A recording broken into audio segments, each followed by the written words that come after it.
Hello everybody, hope you're all well. So I've decided to pop on and do an update to give you guys an idea of what's going on, what's happening, all the rest of it. So yeah, last time you saw me I was blonde. Now I'm rose gold. It's been that long. The last video was January, I think, and I didn't really have a lot to tell you, which is one of the reasons why I haven't done any videos, because this journey is quite a long journey. It takes a long time to get to where I've got today, shall we say. So basically, for any of you that have not watched my other videos, which I will link below, so I would suggest you watch them, I got told that I carry the Brca gene 1, which is a mutation gene in my family's DNA, and I got told I was positive for Brca gene 1, which basically means that I could at any point in my lifetime develop cancer cells. And this is connected to ovarian and breast cancer.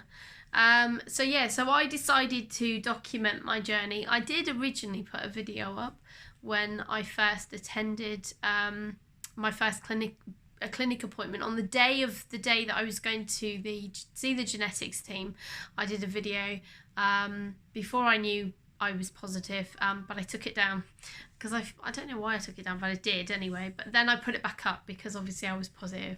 Maybe it's because I thought if I'm negative, there's no reason for me to carry on this journey. But anyway, so so I did that, and as I say, I'll link that below so you can watch that. So where are we at? Well, basically, it's been an ongoing thing because we've actually been looking at, because there's two different things. There's the ovaries and there's the breast. So I'll talk about the ovaries first and then I'll talk about the breast. So basically, in terms of the ovaries, I've decided, as I said, there was no question on the last video. I said to you that I was going to look at having my fallopian tubes and ovaries removed, which is called a hooverectomy. I've now been and seen the consultant and had a talk with him and discussed it all through. And decided that yes, I'm going to have the keyhole surgery and have my my ovaries and my fallopian tubes removed. Basically, when I saw him, I was quite shocked when he told me that in terms of the ovarian cancer, there are no known testing for ovarian cancer at present in the UK. Now, I think I mentioned this before because obviously I was aware there's no testing. The symptoms are, not so obvious at first, and he did say that once the symptoms set in and you are symptomatic, by that point you have about a 2% chance of survival, which is quite shocking, to be fair. It's really shocking that it's that low, but that is what he told me. We discussed about what to do about the menopause side of it, because obviously having your fallopian tubes and your ovaries removed will take you into early menopause. There was no talk of a hysterectomy because there is no known connection between cervical cancer and ovarian cancer at this moment in time. So there's no reason to take your whole womb and everything away. It's just not necessary. So no, they won't be doing that. They'll be just taking the ovaries and the fallopian tubes, and I will hit menopause. So we discussed that and we decided that I would look at menopausal drugs to help counteract that. Unfortunately, he did tell me that these menopausal drugs under the age of 50 can cause brittle bone disease. That can be one of the side effects, but that's just something I will just have to deal with if that time comes and that happens. There's not really much else I can do about that. And so I'm on the wait list for the surgery for taking away my fallopian tubes and ovaries, and it's called a hooverectomy, and it's done through keyhole surgery, and it's a day case for me to go in. I've already had the pre-op assessment and everything and passed all the health issues and that, so I'm just waiting for that to happen. In terms of the breast, that's a little bit more trickier. Now, we were looking into possibly removing I'll just take my watch off so you can see this metal plate. Now in here, I snapped my radius bone clean in half, nasty, and that left me with needing a volar locking plate into the radius bone. It's screwed in with 13 screws to so that basically, so that I could use my hand again. I've had a lot of messages from people asking me, various questions about my recovery and about my wrist. So I'll make this very brief, because obviously this is not about that. This is about the Brca update. But yeah, wrist is doing great. I've got loads of movement to it. It's wonderful. There's nothing that I can't do. So yeah, in terms of that. So yeah, we were looking into taking that out, and that would be a big procedure, because obviously it took 8 hours to put the plate in place in surgery, and it took 5-month recovery and a lot of physio. So it's not something I would enter into lightly to take this plate out if it wasn't necessary. But after talking with the orthopedic surgeons and having a discussion, we actually found that the MRI department are quite happy to do an MRI scan with the metal plate in place. They did say that as long as it's more than 3 months old, it will have settled into the body and it shouldn't be an issue to have the MRI scan. So that's great news, because that now means that I can have mammograms and I can have MRI scans as well. At the moment I just have mammograms, but obviously they want to do more intense screening because of my risk.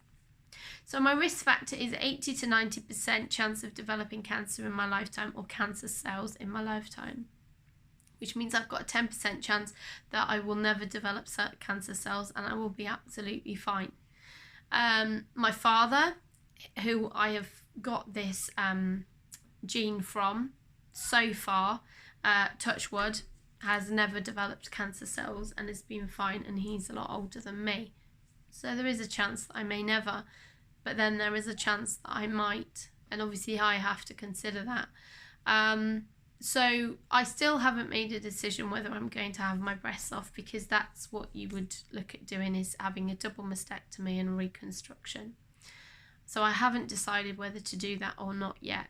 Where I'm at this stage is I've been invited to a conference in November near my local, not far from my local hospital, a bit further than my local hospital, and that is a conference to meet people who have the Brca gene, ones that have gone through surgery, ones that are thinking of going through surgery, ones that have decided not to meet with breast surgeons, gynecologists, a various amount of professionals, listen to talks, listen to demonstrations and that kind of thing.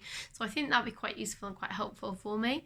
I've also got an appointment with a counsellor, my genetic counsellor, in December, because by that point I should have had the surgery done on the ovaries. They should be gone and everything should be settled down, and then it will be time to think about the breast. And she suggested that I meet with a breast surgeon and have a chat with them. It's a tricky one, isn't it? Because, what do? It is your own body and it is your own decision. Nobody can make that decision for you, and nobody can make you decide, right, that's what you need to do. You need to decide that for yourself. And it's not easy to make that decision. So at the moment that's where we're at. I've seen the gynecologist and I'm awaiting surgery to have my ovaries and fallopian tubes removed to reduce my risk of ovarian cancer.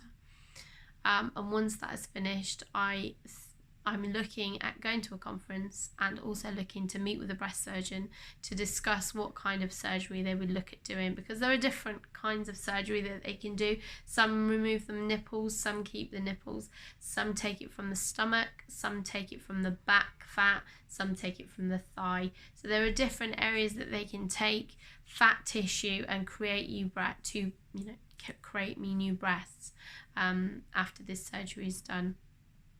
So thanks for watching. I hope you're all well. Have a lovely day. The only other thing that I was going to say was if you do follow this journey, I will try and record as much as I can, but I won't be on a lot because obviously it's not something that's a daily sort of thing that you do. It's kind of like a bit sporadic, if that makes sense, because obviously 1 minute there'll be nothing and then the next minute there'll be lots of things going on. When I have my surgery, I'm probably looking at doing some recording before and after, so you get an idea of what I've gone through. And yeah, wherever I can, I will do what I can in terms of recording about my journey. And yeah, so I think the only other thing to tell you is I decided to create an Instagram page to highlight the Brca gene, and also, so that it comes through YouTube as well, so people can watch my videos. And that's kind of taken a really massive twist, which was not expected, because I'm a massive cleaning freak, and I have this account on Instagram. It's a cleaning account, but obviously I did it to highlight the Brca gene. But yeah, so that's taken, that's got quite a few followers, and that's quite busy on there. If you want to look me up, that's Mama Jules Hinches. But yeah, have a lovely day, and if you want to know more, please subscribe to my channels. Any questions, just DM me, I will answer you. And if you like this video, give it a thumbs up. If you don't, give it a thumbs down. But once again, please be nice, because as I say, I've made the decision myself to take this from a private perspective and put it out to you guys, and sort of, so that anyone that's going through this can watch these and get an idea of what's to come, what you're embarking on. Because for me, there's not much out there really, and so I thought it would help other people. So that was my intention. So yeah, I think I've covered everything. As I say, have a lovely day, and I'll speak to you all soon. Bye.